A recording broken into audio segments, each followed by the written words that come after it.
চাষি ভাই, আপনাদের আলু হঠাৎ করে কারণ ছাড়াই ঝিমাচ্ছে এবং সবুজ অবস্থায় ঝিমিয়ে মারা যাচ্ছে, তাহলে এই ভিডিওটি আপনার জন্য। আপনারা দেখছেন কৃষি রকমারি সেবা ইউটিউব চ্যানেল এবং আমি আপনাদের পাশে আছি সুনীল কুমার রায়। তো বন্ধুরা, যারা এখনও আমার চ্যানেলটিকে সাবস্ক্রাইব করেন নাই, স্মার্ট পদ্ধতিকে ব্যবহার করে কিভাবে আপনি আপনার আয় বাড়াবেন এবং কৃষির জানা অজানা নিত্য নতুন তথ্যমূলক ভিডিও পেতে ভিডিওটিকে লাইক করে চ্যানেলটিকে সাবস্ক্রাইব করুন। আলুর গাছের এই সমস্যাটি হচ্ছে ব্যাকটেরিয়াজনিত কারণে ঢলে পড়া। তো চাষি ভাই, কোন কোন লক্ষণ দেখলে আমরা ধরে নিব যে এটা আসলে ব্যাকটেরিয়ার কারণে উইল্ট? আসুন তা জেনে নেই। প্রথমত, আলুর গাছ হলুদ না হয়ে হঠাৎ করে ঝিমাতে শুরু করবে, গাছের একটি শাখা কিংবা সম্পূর্ণ গাছ ঢলে পড়বে, আক্রমণের হার দ্রুত ছড়াবে, কোনো জমিতে অনেক গাছ ফাঁকা হয়ে যাবে। গোড়ার দিকে তাকালে গাছের কাণ্ড যদি আমরা চিরে দেখি তাহলে বাদামি আক্রান্ত লেশন দেখা যাবে। আক্রান্ত গাছের ডালপালা কিংবা কাণ্ডকে যদি আমরা পানিতে ঝুলিয়ে রাখি তাহলে সেখান থেকে লালার মতো স্লাইম বের হবে। এ থেকে পরিষ্কার বোঝা যাবে এটি আসলে ব্যাকটেরিয়াল উইল্ট। আক্রান্ত আলু কাটলে ভিতরের অংশ বাদামি দাগ দেখা যাবে, আলুর চোখে সাদা পুঁজের মতো দেখা যাবে এবং আলু অল্প দিনের মধ্যে দ্রুত পচে যাবে। দমন ব্যবস্থা জানার আগে আপনাদের ছোট্ট একটা বিষয় জানাতে চাই, যা থেকে আমরা পরিকল্পিতভাবে চাষাবাদ শিখতে পারবো। তো চাষি ভাই, এক ভদ্রলোকের কিন্তু প্রচণ্ড জ্বর, শ্বশুর মশাই তাকে দেখতে আসছে। তো তার বউ তাকে ডেকে দিয়ে বলল যে আব্বা আসছে, এবং তিনি কৌতূহল ভরে শ্বশুরের দিকে তাকিয়ে বললেন, কে ভাই রে? এই বিষয়টি দেখে তার বউ তার স্বামীকে বলল যে এটা যে আব্বা।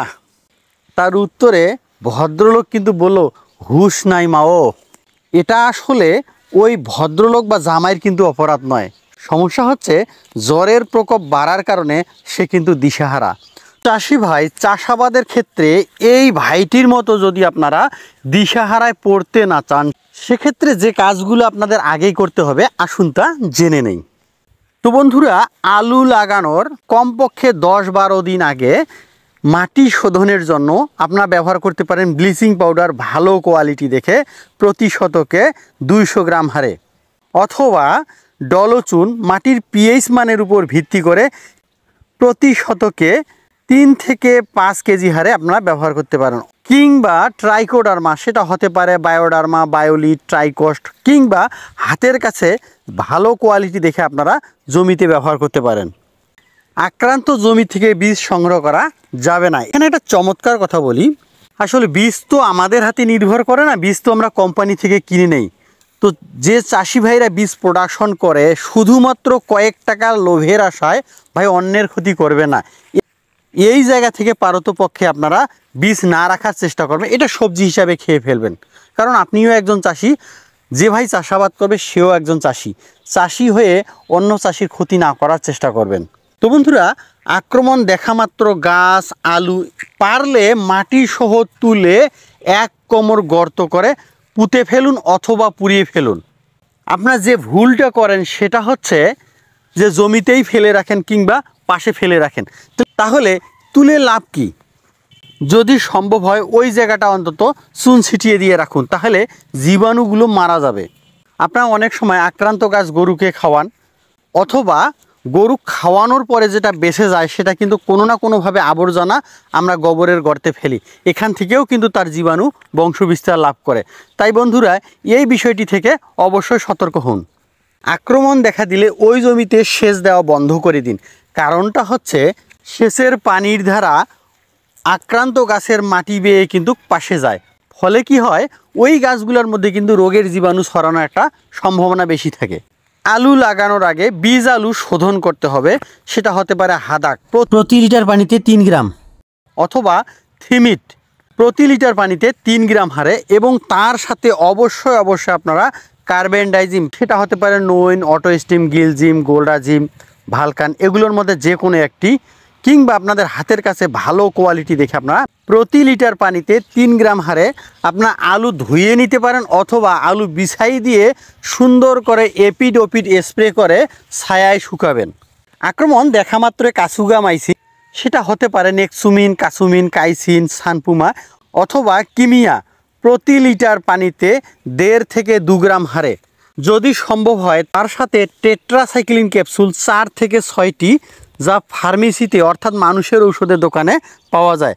আপনার প্রতি মেশিনে 4 থেকে 6টা ব্যবহার করতে পারেন। এতে গাছের রোগ প্রতিরোধ ক্ষমতাটা অনেকটাই বেড়ে যাবে। তো বন্ধুরা, যদি অধিক আক্রমণ দেখা দেয় সেক্ষেত্রে আপনারা ব্যবহার করতে পারেন এনসিকার কিংবা অনলাইন, একর প্রতি 70 থেকে 80 গ্রাম। দর্শক বন্ধুরা, আপনাদের কাছে করজোরে মিনতি, বাংলাদেশ এবং ইন্ডিয়ার মধ্যে কিন্তু অসংখ্য কোম্পানি আছে যার সবগুলো প্রোডাক্টের নামও আমরা জানি না এবং সবগুলো প্রোডাক্ট কিন্তু বলাও সম্ভব না।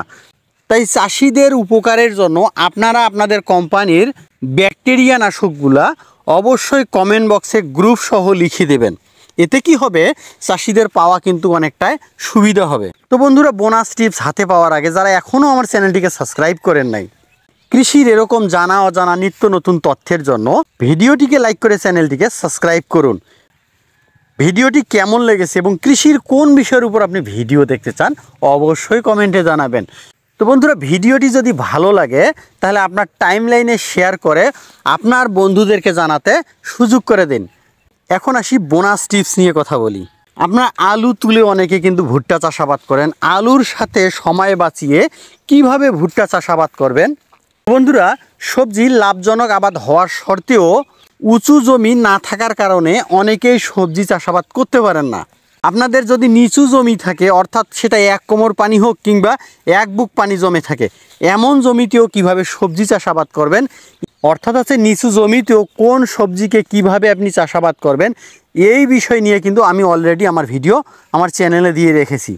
ইহা ছাড়াও কোন কোন ফসল চাষাবাদ কিভাবে করলে আপনি লাভবান হইতে পারবেন, এই রিলেটেড অনেক ভিডিও কিন্তু আমার চ্যানেলে দেওয়া আছে।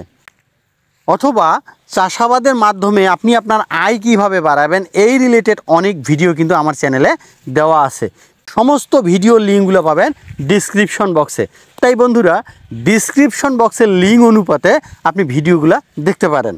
তো বন্ধুরা, আজ এ পর্যন্ত, দেখা আছে নতুন আরেকটা তথ্যমূলক ভিডিওতে। সে পর্যন্ত ভালো থাকবেন, সুস্থ থাকবেন, শুভ কামনা রইল।